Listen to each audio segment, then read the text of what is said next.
So why? Let's ask the question, why do we need to listen to patients? Now, that might sound like a very dumb question. We work in the medical industry. Of course, patients are number one. We do everything for our patients. So of course, we must listen to the patients. But I'm asking this question from the viewpoint of us professionals in the quality regulatory world. Why should we listen to the patients?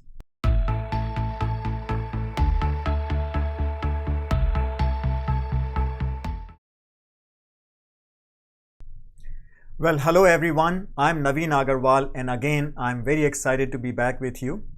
For those of you who are joining for the first time, we do this every Tuesday, usually at noon Eastern Time, and we meet every Tuesday to talk about topics related to risk management in medical devices. Today, we want to focus on listening to the voice of the patient.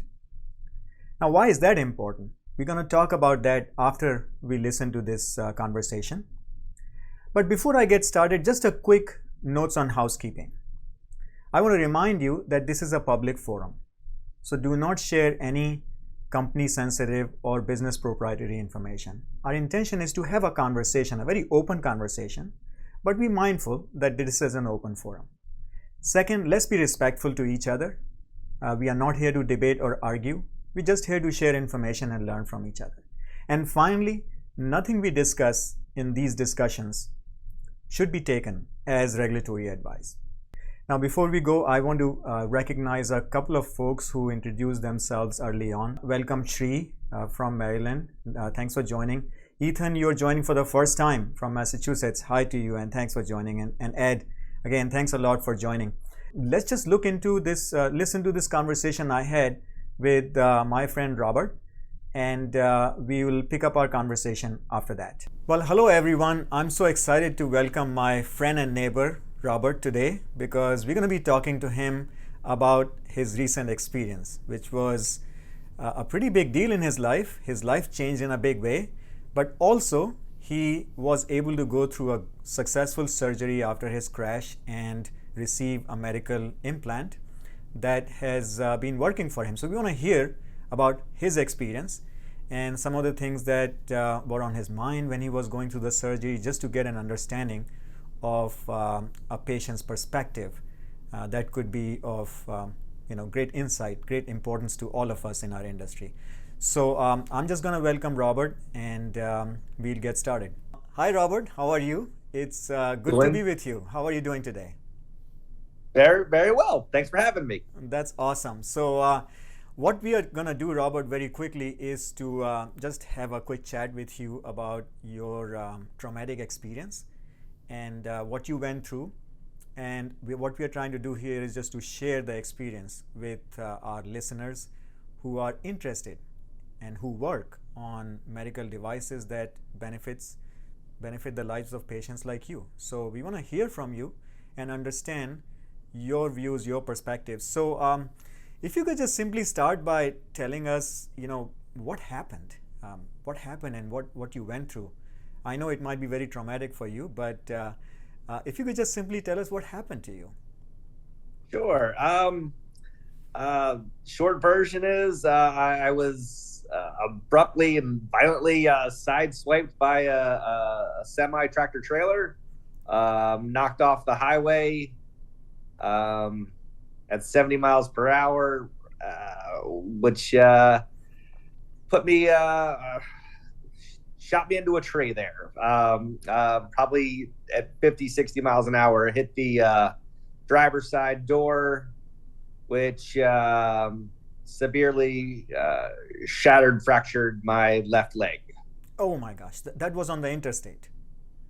On the I-95 North. So at high speed, you kind of bumped into a 70, 80 miles an hour. I'm hoping I slowed down to maybe 50 by the time I hit the tree.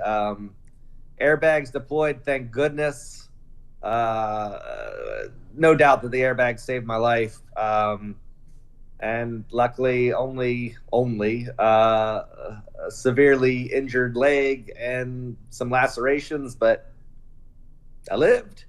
That's awesome. That's such great news. But what happened then? Were you kind of knocked out, unconscious? What was happening with you at that time?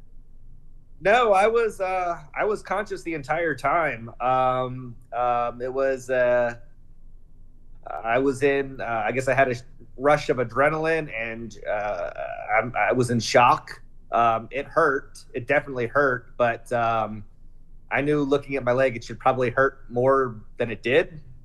So with the shock taking place and with the adrenaline taking place, I was pinned up against the tree. The driver's side door slammed into the tree at, like I said, 50-ish miles an hour. So I had to, my leg was pinned between the door and the steering column. And it was Um, your left leg, right? was my left leg, Okay, left so you leg. were trying to kind of get out from the passenger side.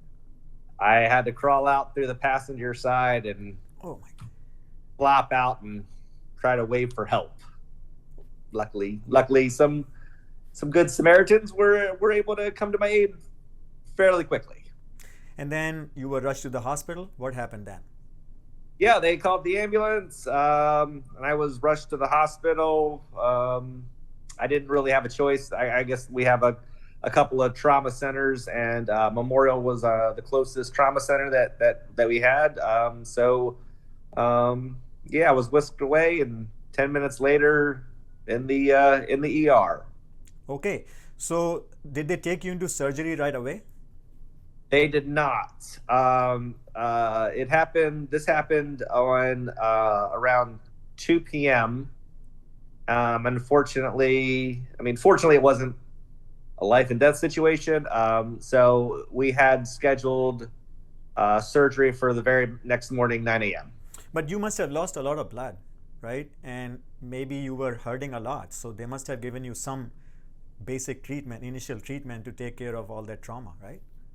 They, to my best of my knowledge, I was given a decent bit of morphine and traction. They put, I guess, when you break your femur, your muscles want to contract, which adds additional pressure and stress on your injury on your leg. So they added weight on the end of my foot to keep it elongated, um, to try to keep the pain at a minimum.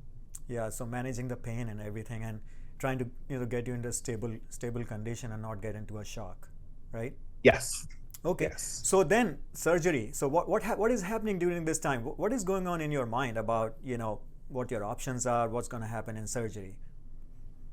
Um, I honestly, I honestly didn't have a whole lot of options.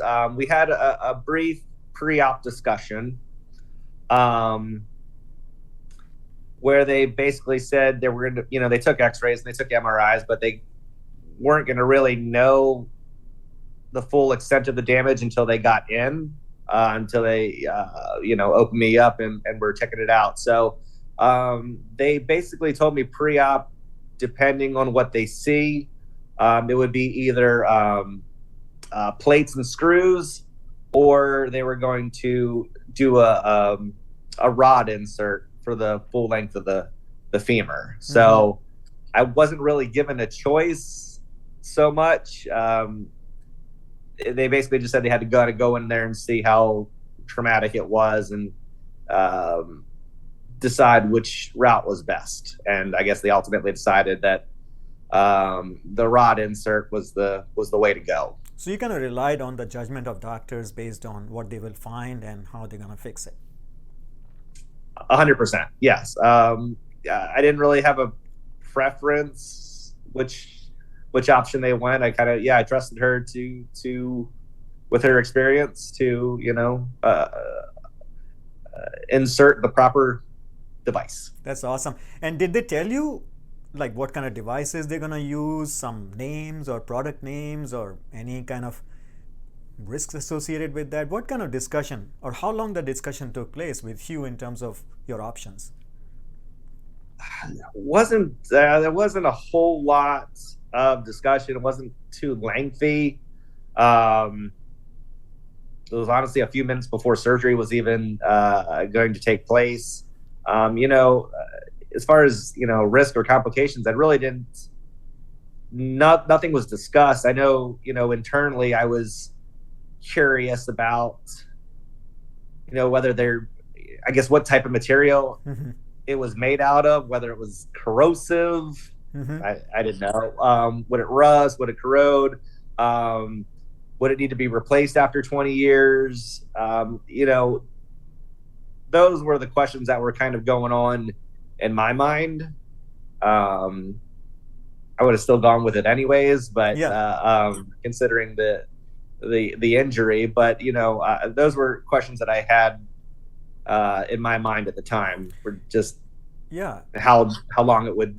And probably if you had more time, I think if you had more time, you would have probably done some research about this, talk to people about it, and then make a decision. But you were like, you had to go into surgery and get it fixed right away. Yes. And then really relying on the judgment of doctors, their experience, their decision making in the moment, right? And even then, it was not you were not sure specifically what kind of a device you would have, right? Plate or screws or rods and whatever. Okay. Yes. So how long was the surgery and how did it go? It was supposed to be a 45-minute surgery, we were told. But I guess the injury was more substantial. So it ended up being a little shy of 2 hours. Okay. They made 3 different inserts into my leg. They inserted the rod.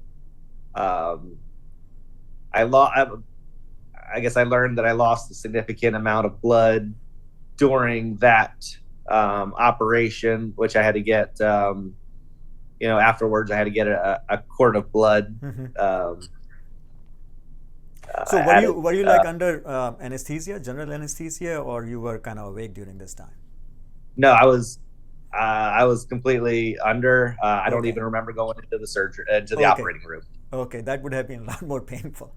Oh, I'm glad. So, but it lasted longer than they expected. There may be some complications. They had to make some decisions on the spot, but you didn't know all the details what happened during those 2 hours. No, no. They mentioned twice it should only be about a 45-minute operation, and so with it basically over doubling in time, so the injury was a little bit more significant. Sure. To get that all corrected and also they had to kind of insert the rod, put it in place, and just for the purpose of our audience, would you mind like describing how big the device was? Like you broke your thigh bone basically. Yeah, how did they have to fix it? Was shattered in 3 different chunks. So it is. The rod is the full length of the femur, is screwed in to my hip bone, hip socket, all the way down to the end of the bone just above the kneecap. So two screws. Probably about a foot long or something. Like that. It's your femur's a quarter of your length. So 16 inches or so. Wow. Okay. Yeah. And you're saying that they put 3 incisions. They didn't have to cut open the whole thing. Yeah, the middle incision to put the bones sort of back together, get some of the shrapnel out, and then there was an insert towards my hip and towards my knee, in which they screwed in the rod on each side. Wow. On each point. Definitely sounds pretty complex, right? And yes. Even though it sounds like only 3 incisions, you still ended up losing a lot of blood. So that can be quite difficult during the surgery, right? Surgeons have to make decisions on the spot, and it's not just the rod that they are worrying about. They have to put it in place and fix it. They're also worrying about the patient's overall health conditions. Okay, so tell us a little bit about your post-surgery. How long did it take you to heal? What happened later? Well, I am still healing. Sure. It's 7 months after the fact. Like I said, it was broken into 3 major sections, chunks. Some of the portions have started to reattach, and the bone growth is ongoing. There are a few. There is one area that it's taking its time to still regrow, which is actually I'm lucky that we went with the rod, because without the rod allows you to be weight bearing as tolerable. Mm-hmm. So technically, the day after the surgery, I could be full weight bearing. Mm-hmm. Pain wise, I wasn't allowed to do that, but structurally, I could. So here I am 7 months later, and the bone is still trying to repair itself. There's still a significant gap in one of the areas. So without the rod, I'd still be in a cast or a wheelchair. I wouldn't have my independence that I have right now. Yeah. I hobble around and I limp, and I do have some discomfort. But due to the rod being fully allowing me to be full weight bearing, I am able to help around the house. I was able to coach my son's soccer league with a cane, with a cane. But the healing is ongoing. The recovery is still ongoing. It's I've been told it might be a 12-month recovery period for this. Mm-hmm. But again, due to the rod, the insertion there, it's allowed me to do things that I absolutely would not be able to do otherwise. That's awesome. And also, I know that you have diligently followed physical therapy, all the instructions that were given to you. I mean, you have done everything you could to recover kind of fully out of this. And obviously, it will take some more time. And I really hope that very soon you are, walking, running, and maybe we should sign up for a 5K together. I have talked to you about that before, right? So maybe we'll put it on the calendar. We'll walk if we have to walk, but we'll do it, man. So first of all, I'm really excited about that. And listening to you, it feels like, of course, the recovery could have been faster for you, but it seems like you are able to do things that you want to do, and things are progressing along. And it seems to have made a pretty big difference for you, right? Just in 6-7 months since your accident. So I was just curious, as a final thought, what would you like to tell the engineers and all these people who work on these medical products and they try to get them to market as soon as possible? Is there anything you would like to tell them and share with them? Yeah, I mean, I thank you. I thank you for creating these products. Like I guess I mentioned just a moment ago, the value of the independence that it allows me to have, rather than having a full leg cast and being stuck on the couch for the last 7 months. Due to the hard work there, that the rod has allowed me to enjoy life again these last 7 months, and the fact that it's made out of quality material, that I was reassured that it doesn't have a 20-year shelf life, that I won't need to go through this process again in 20 years, was actually a really big relief to know that this will be in me for the rest of my life and will not need replacing. And that was a large weight off my shoulders. That's really awesome, Robert. I'm really glad to hear that from you, and I wish you all the best. Do you have any questions for us people in our industry? Any questions or any other comments you want to make? Without being repetitive, I think I covered it all. Okay. Well, that's awesome. With that, I want to thank you again for your time today, Robert, and wish you all the best. Wish you a speedy recovery. I'm really looking forward to it, and maybe we'll do that race one day soon. Looking forward to it. Would love to do it. All right. You take it easy. Thank you so much. Bye-bye. So, folks, that was my conversation. So, feel free to share your thoughts and comments and just first reaction to this story. I know we have heard that devices make a big difference in patients' lives. but seeing the nearly almost full recovery in Robert, and I see him almost every day. It's amazing. It's incredible, because the kind of crash he had earlier this year, we were very worried about him and we were very concerned. And I'm sure you know people in your family and circle of friends who might have gone through similar experiences. So we understand that devices make a big impact on people's lives. I wanted to kind of just quickly capture a few more points today for our conversation. The first one, it struck me how little really in these moments, how little choice patients really have. They rely a lot on the doctor and the judgment, and most likely doctor is going to use whichever product is available to them. So patients in these scenarios do not have a whole lot of choice. Second thing that struck me was the point that Robert made, that his surgery was over 2 hours. So while the procedure is going on, many different complications can happen. And remember, from a risk management point of view, we have to be aware of what other scenarios could occur that may complicate the surgery, maybe the post-op healing period, more complications. So we have to be mindful of that. That was one of the key takeaway point for me. So why? Let's ask the question, why do we need to listen to patients? Now, that might sound like a very dumb question. We work in the medical industry. Of course, patients are number one. We do everything for our patients. So of course, we must listen to the patients.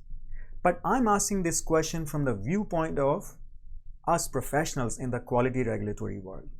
Why should we listen to the patients? Who listens to the patient in your organization? Who represents that voice of the patient? So let's have some conversation about that. Shri, you are sharing a comment here. Doctors use whichever product is available in the hospital system also. Typically, a doctor does not have a choice of device most of the times. That's a great point. Hospitals are big businesses, big organizations. They have big sourcing departments. And whatever sourcing contract they have, that's the device that ends up in the hospital. Now, granted that it is legally marketed in the United States, we know that. So it has cleared the regulatory bar of safe and effective. But is it the best choice for that patient in that circumstance? That remains open to question and conversation. So yeah, we work in a system. We work in a healthcare system which has a lot more other issues that we are aware of and kind of out of scope of our conversation. But that's a good point that Shri, you have raised with us. So let me go back to the question I raised. Why should we listen to the patients? Why should we have a voice of patient in our operation from a quality regulatory point of view? What are your thoughts on that? So please share in the chat below, and also share who represents the voice of the patient in your organization and how do you get information about the patient's view. I would be very curious to hear from you. We have about 5 minutes or so left, so I wanted to share with you another information that you may or may not be aware, that FDA takes the patient input very seriously. In fact, they use it for medical device regulatory decision making as well. And why? And I think that's where the insight is, why we should be listening to the patient's voice in quality and regulatory function specifically. I think that is where the insight is. The insight is that the benefit risk decision or assessment is very patient-centric, very patient-specific. And it is actually an exercise in judgment, right? We don't have a magic mathematical formula that we need to have a certain distance between benefits and risk for a device to be useful. It is relative. Safety, the concept of safety is relative. So the patient's perspective matters. And in fact, I came across FDA's website, and I'll post a link to that in the chat after our recording is over, where they have a patient science and engagement effort. They have a patient engagement advisory committee which studies patient input, and they provide an example of a medical device related to obesity that was approved looking at the patient input. So from quality regulatory point of view, I believe it makes a lot of sense. And I was just curious if you wouldn't mind sharing, what is your view on how listening to the patients can specifically help you in your operation, in your organization? So I hope you have enjoyed listening to Robert's story today, and it has maybe given you some perspective and ideas. Maybe you are already doing a lot of this in your organization, but I hope to hear from you, and I hope to learn as much from you as we are sharing in these information sessions. So please engage with me as much as possible through your chat and comments. And also, after our event is over, the recording will be available. Please continue to share your comments there. So that's it, folks. We have only a couple of minutes left. I wish you all the best in the coming week. And please reach out to me anytime if you have questions, comments, or even ideas for future topics for our discussion. And I'll be very happy to take them on. My plan is to do these weekly sessions every Tuesday for now, unless I hear from folks that another time might be more suitable. And even that feedback is very important to me. So please reach out to me anytime through LinkedIn. That's the best way to connect with me and share your feedback and comments and questions. So I wish you all the best. Have a good week, and I look forward to hearing from you.